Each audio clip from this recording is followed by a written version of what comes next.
Welcome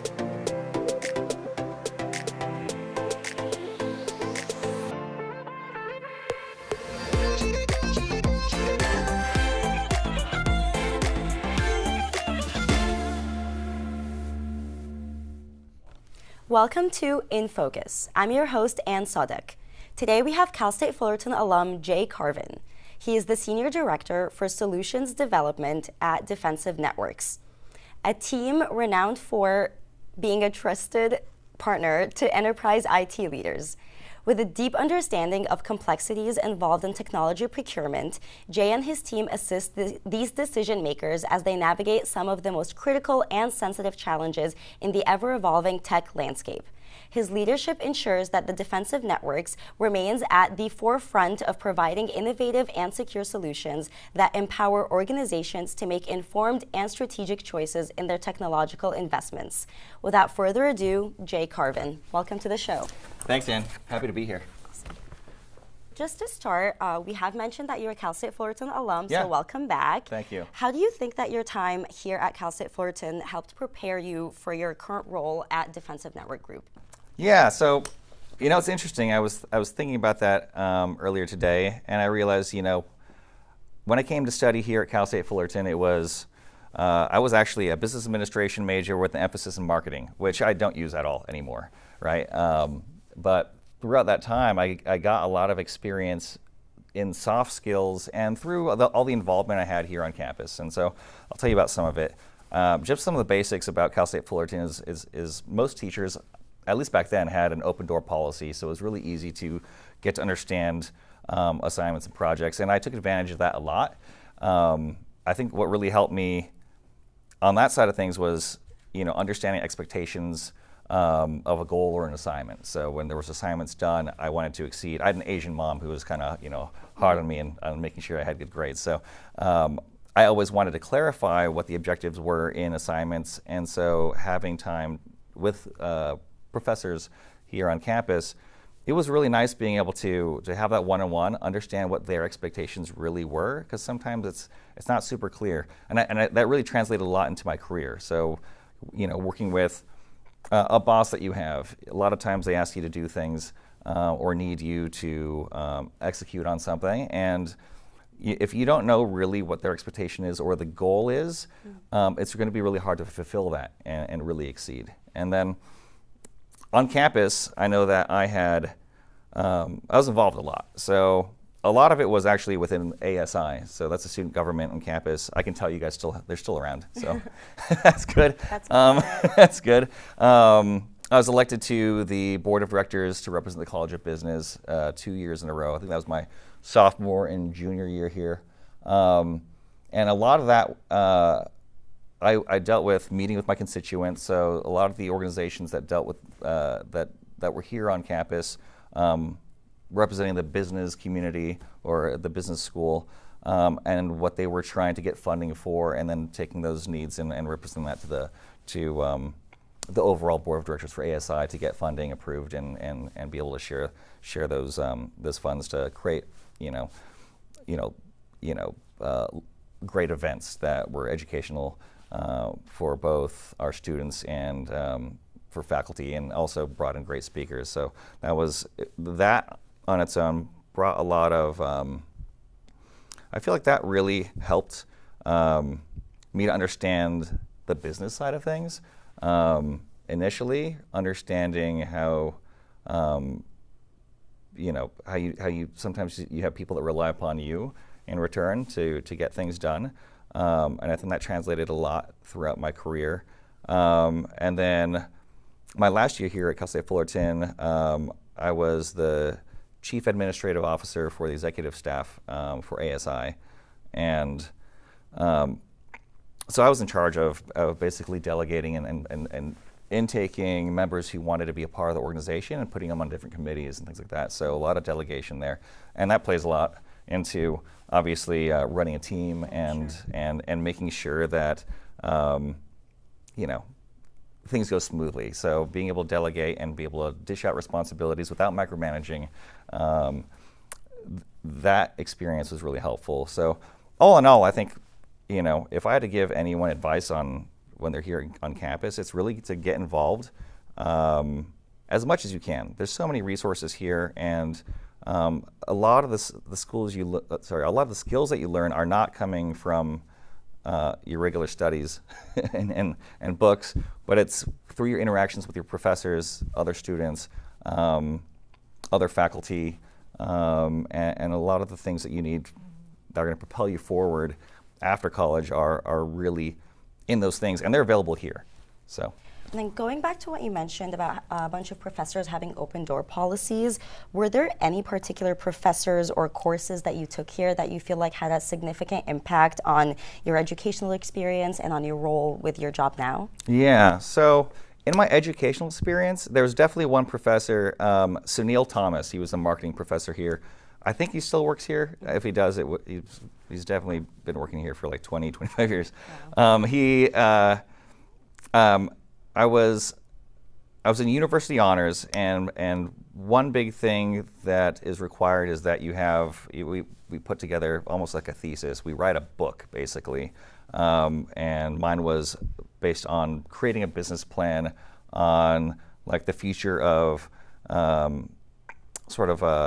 intertwining like athletics and training for something like football with like something that's not so familiar, like dance or ballet or something like that, and what that would look like as far as building a business plan. And I had a partner on that, and so he sponsored me throughout that process. You had to get a sponsor; they didn't have to agree to it, but it had to be a faculty member, and he spent a lot of time with me, guiding me in that direction, and so I really appreciate that. As far as courses go, I would say the only course that really sticks with me today is organizational behavior, and that's really just the study of, an individual or a group and how they behave in an organization. And so, I think it's honestly one of the best courses you can probably take before jumping out into the workplace. It teaches you all the different types of leadership approaches and how to deal with those approaches if you're not the leader yourself. Sometimes you have to manage up, right? Everyone gets a boss, and they maybe are not the most experienced in their role and don't understand how to manage. Sometimes you can manage up in order to make sure, both parties have a way to kind of bring the best out of each other in any organization. It really taught me a lot to deal with like decision making or conflicts, understand the roles that different people play within groups. If I had to go back and take it again, I probably would take that class. And I thought it was really, really helpful. It was just so interesting too, combining not only management, but it's psychology and sociology all in one course. So, yeah. And then you somewhat touched on the importance of getting out there and getting involved on campus. Would you mind elaborating a little bit more on how you think it's important for students here at Cal State Fullerton to network and build relationships? And did you find that to be helpful in your career? Do you have maybe like any connections that you made back then that you still use now? Mm-hmm. Yeah, it's absolutely critical. Honestly, I think the reason I'm on this right now is because it was referred from a buddy I met through Camp Titan back in maybe it was we met 2006. Yeah, he's currently the senior vice president of marketing at Warner Records, but we've been friends for a long time. Mm-hmm. But networking is really important, even if you don't make connections that last as long as some of mine have. I'd say it's really important to learn the skills here, because there's really nothing on the line, right? Like you meet other students. It's a lot of practice, and so like this is what you're here to do here in college, is really to get ready and prepare yourself for life out there and for the grind. And if you can kind of dive in here, it makes the landings out there really easy. Thinking back about my career, I'd say maybe, I had maybe 6 different companies I've worked for, and at least 4 of them, probably 4 of the positions I had were mainly based on, like the reason I got those positions, it all started through relationships. Whether it was a friend of mine that went off to another company, and he said, hey, wow, this is a great company, and it's also way better pay. And if you want to make more money, check this spot out. And then getting a referral in through that door, so sort of skipping to the top of the pile of resumes because I was referred in. That's helped, and so it's really critical. Also, networking and events. I mean, even today, I'm part of 3 professional organizations outside of my career. We're basically related to my career, but outside. And I'm the vice president of one of them, so the Association of IT Professionals Los Angeles chapter. It's really its members are comprised of a lot of it's IT executives, consultants, educators, some students, and really our goal is to always do networking events and also speaking engagements where we bring in experts within their realm of expertise and have them engage directly with our members. And I think that's really helping everyone grow. A lot of the members in that organization are meeting and often finding like new opportunities for their career, where they can jump to another company, or they're learning things or realizing that they want to maybe build themselves up and take a course in a specific area that they've heard from someone else that's now like going to be applicable for them to move forward in their journey.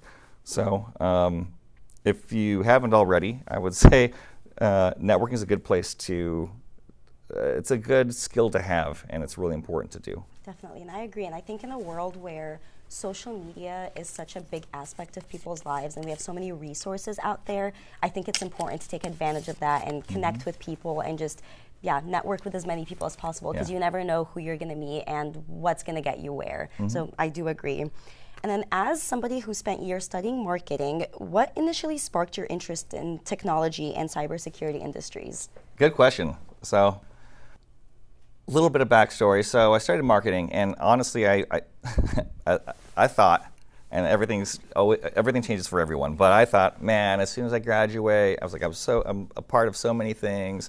I'm gonna just jump right into the field and do exactly what I want. I wanted to move to Hollywood and then start working for a record label or entertainment company or a talent agency doing marketing.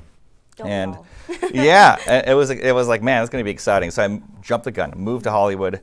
Rent was pretty expensive. I was like, okay. So I took a part-time job, and I was like, you know what, maybe I need to so I started sending out the resumes, but I was at least there so I could take the interviews, and applied to CAA and Warner Records and Universal Music Group and all these companies. And what I ended up finding was it was 2009, so like there was a recession that just popped. And the first department that was fired amongst every entertainment company was the marketing department. So now, I'm finding holy smokes, there's all these people that are getting let go, and there's no one hiring. And the ones that were hiring, I was finding out I'm trying to compete as a person fresh out of college with someone who's had 3 years experience that was just laid off from their job. And so they had more experience than I did, and they were getting, and a lot of people were willing to get paid less than $30,000 a year, which was pretty tough very tough to rent and pay for gas and do all that stuff and survive in Hollywood. So I was like, man, I need to pivot. I need to adapt in this scenario. And what I did was I thought about the industries out there, and this is what got me excited. I was like, wow, technology had just been booming, and it is still the fastest growing. It's really the fastest growing industry on the planet. With the evolution for just in your pockets, right? You think about how your phones have evolved consistently. Networks, the way that people do video conferencing now and can talk with people across the world. We're looking at AI and ChatGPT as that's exploding. So technology really going hand in hand with cybersecurity as well, because they really tie in. But it's all growing so fast, and so that really sparked interest in me. And I knew, hey, there's going to be a job out there for me in that. And since it's always evolving and growing, I don't think I'm ever going to have to search for another industry again. So that's what sparked that's what sort of inspired me. Okay, so it took a lot to get you to want to get into this, but it's nice that you did. And I know that there's a lot of aspects that go into what you do.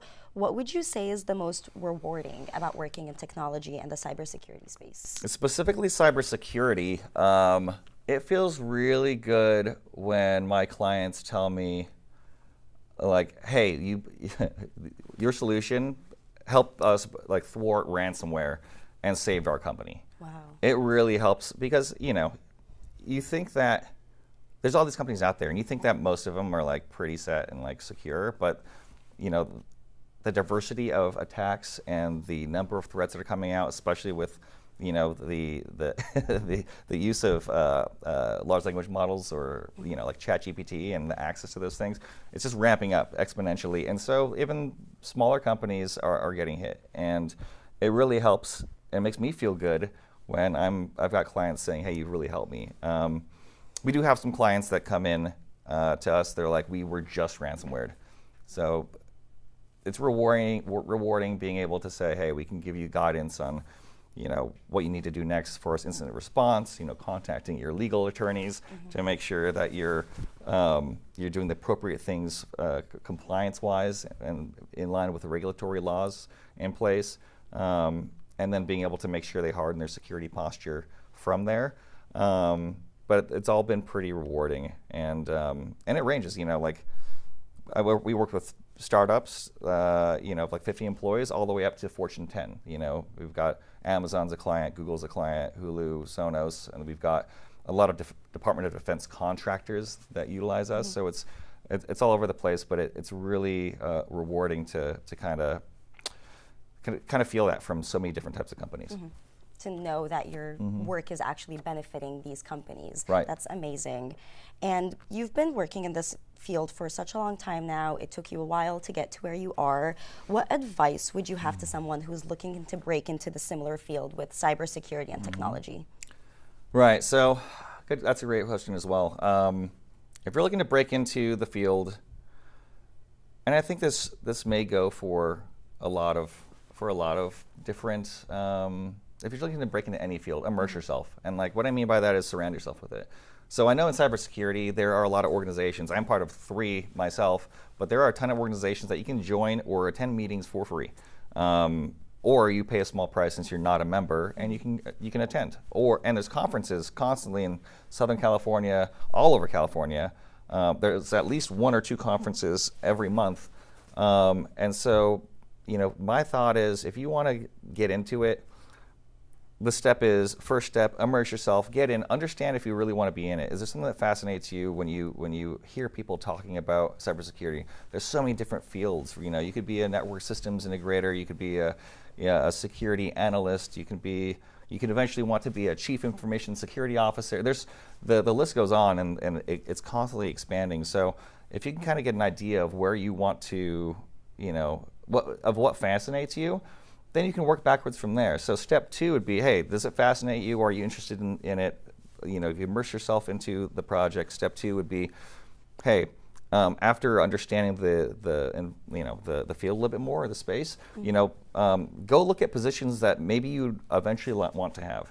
Like, let's say, hey, I want to become a senior security analyst for XYZ company. Think about that company, look on the job boards or where it's posted, find those jobs, and so at least you have some sort of outcome or goal, even though maybe it's out of your range or out of your league. You may say, hey, we need 15 years experience. But at least from there, you can backwards engineer things. So you can go through and say, hey, here's the roles and responsibilities. Here's what they're looking for. Here are the certifications they need, the type of experience they're looking for. We can, they're maybe they require that you come from a specific type of background, or maybe they're looking for someone who had like help desk experience, whatever it is. And then you can go and say, okay, now I've understand what's required to get here, maybe help desk, what does that entail? Look at those job postings and understand what level of experience it takes to get there. So you can backwards engineer all the way to step 1 of what do I need, an internship, or do I need to just start like an entry level job in a specific area to kind of go there. And then really the last piece of advice is take action, right? everyone likes to try to come up with a perfect plan before executing on it, and and hesitation equals failure every time. So you have to jump onto it immediately. Once you got your plan 75%, you have a good structure, start moving in that direction. Just take action each and every day towards that goal. And I think, if you really want to be in cybersecurity or technology, you're going to quickly find that you're moving faster than a lot of other people. And then after that, I would say constantly reassess. Is the outcome that you wanted on its way? Do you still want this field? Do you still want to be in it? Do you want to make any changes? Do you want to make any changes? And if you want a different outcome than what you originally thought, then pivot then, but constantly reassess. So just get out there, try, and go from that point on. That's just amazing, and I'm going to take that advice with me, actually. You mentioned that you guys work with some smaller companies, but also some bigger companies like Amazon and Hulu. With the stakes often being a little bit higher, what qualities do you look for when you're building a strong and effective team in the solutions development role? So solutions development is kind of a mixture between engineering, technical engineering or security engineering, and project management and sales, an aspect that you have to communicate a lot with clients. So in our role, we need to talk to a client to understand, hey, what's their environment like today? Where are they today? What tools are they using? What results are they getting from those tools? And where are we trying to get to? So you can understand what that gap looks like, right? Otherwise, you don't know how to get there. And so having the conversation with the customer is really important. And so for my team, I really expect that they dive in deep into those things. And then at the other side of things, I'd say it's really important to work with our suppliers too, to make sure they grease the suppliers to get the best deal for the clients. But there's some qualities that, like in this role, I'd say that really stand out. One is attitude. So the job gets tough. So, everyone says attitude it's a big thing. It's really big. There's nothing worse than a bad attitude that can suck the energy out of a room and kill a team and their productivity. And it's basically, but great attitude is something that is hard to cultivate with people that don't have it. So I think having a good attitude is important, especially in the tough times. Attention to detail is really important in my job. If you don't get the details right from our clients, then the output that we're going to give them in recommendations are going to be completely off. So it's really important to pay attention there. Curiosity is a really big one.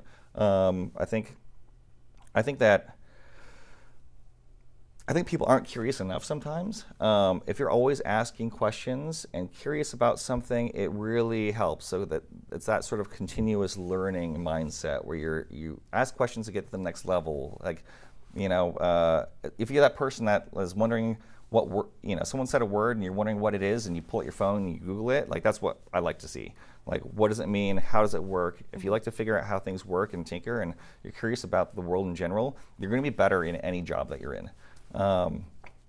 I'd say determination is very important, and so it goes hand in hand with resilience, right? And so it's sort of like when the job gets tough or things get hard, push through. You're going to get kicked in the teeth a lot, but if you can keep smiling and push through it, there's a lot of rewards that are there for you as you get through, and so. That's been pretty big. So I'd say those are some of the best qualities that I look for. There's probably quite a few more, but right off the bat, that's usually what I look for in a candidate. And I think it's important that you mentioned a lot of those traits, because I think it goes back to the advice that you were giving about just getting out there, getting involved, and I think that those traits translate into the motivation to actually get you to where you want to be. Right. So I think, those two tie hand in hand. And then going back, you mentioned ChatGPT and AI and things like that. With that in mind, how do you anticipate the intersection of AI and cybersecurity shaping the future of technology solutions? Yeah. So, I mean, the synergy between AI and cybersecurity is inevitable. I mean, it's not optional. It's already happening. Like, AI is already reshaping the landscape of cybersecurity today, in a lot of ways.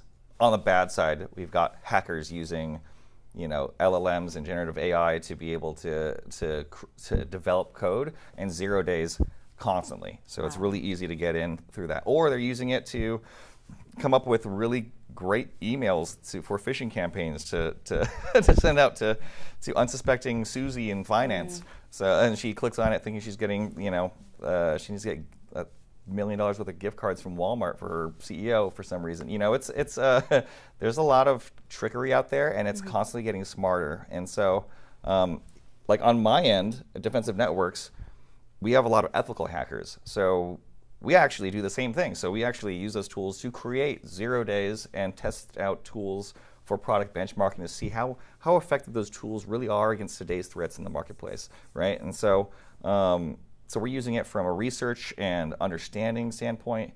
And then there's also a lot of tools out there that are great. A lot of tools, the best tools out there today really focus on integrating artificial intelligence in a real meaningful way. There's a lot of like fake AI companies these days, but in a real meaningful way. And their companies are growing like crazy, and it's because their product is able to adapt to behaviors and things that are identified as threats. So instead of the old way of looking at things where you're sort of looking at, here's a type of signature or fingerprint or something that's happening and we can block it because we think it might be bad, it's starting to look at, here's identifying behaviors of, maybe someone. So for example, maybe Brian is constantly emailing, but he's rarely accessing certain websites, or he's rarely accessing certain, he only needs certain resources. He's in finance, so he only really accesses his QuickBooks account. But all of a sudden now he's over here trying to get in and create an account in IT, or he's trying to generate invoices for some reason. And so understanding behavior, maybe those things aren't necessarily bad for a person in the company to do. It's just not Brian's job, and it shouldn't be doing it at 3 a.m. on Mother's Day or whatever. So it's and AI is there to sort of see it, block it, identify it, block it, and it's good. So we're gonna have a lot of good AI versus bad AI coming out. So hopefully it's not like Skynet, but I'm really hopeful and really feel positive about good AI really coming out on top. That's really good to hear, because I feel like most of what I see online about AI nowadays is it's scary, it's dangerous, stay away from it. So it's nice to know from somebody who's a professional in the industry that it's not all bad, and that there's a lot of positives and a lot of good that can come out of such a new technology.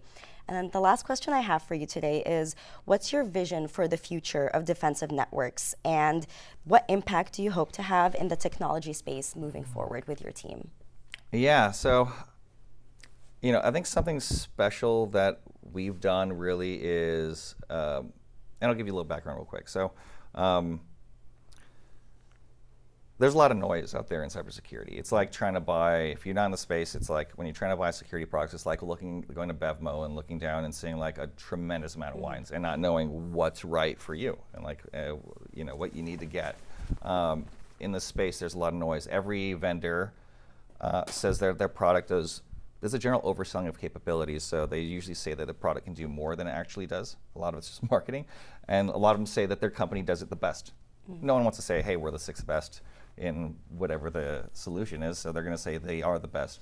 And then the only reporting companies out there, the third-party reports that put out comparisons, are companies like Gartner and Forrester, and those are the most popular, and they kind of were good in comparing stuff in the IT world.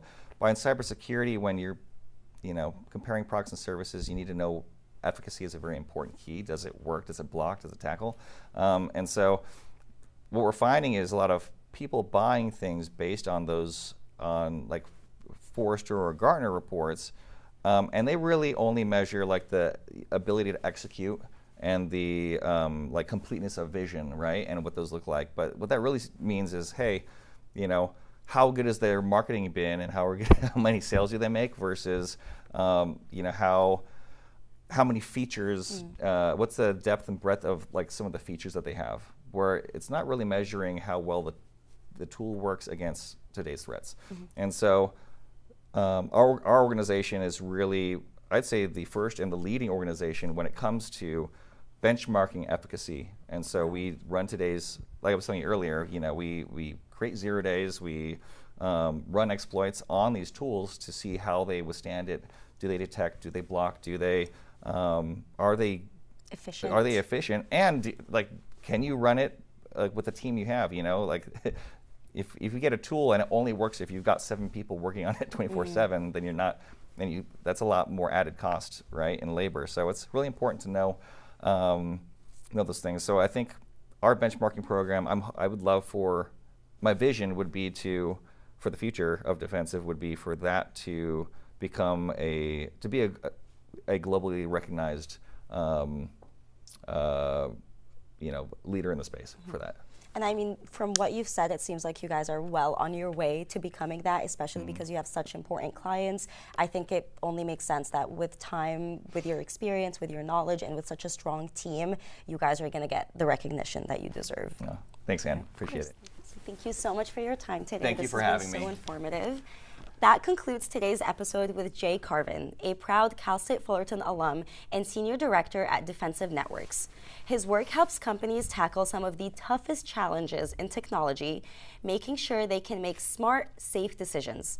With Jay and his team leading the way, Defensive Networks continues to provide great solutions that help organizations succeed. Thanks for listening. I'm Ann Sadek, and this has been In Focus.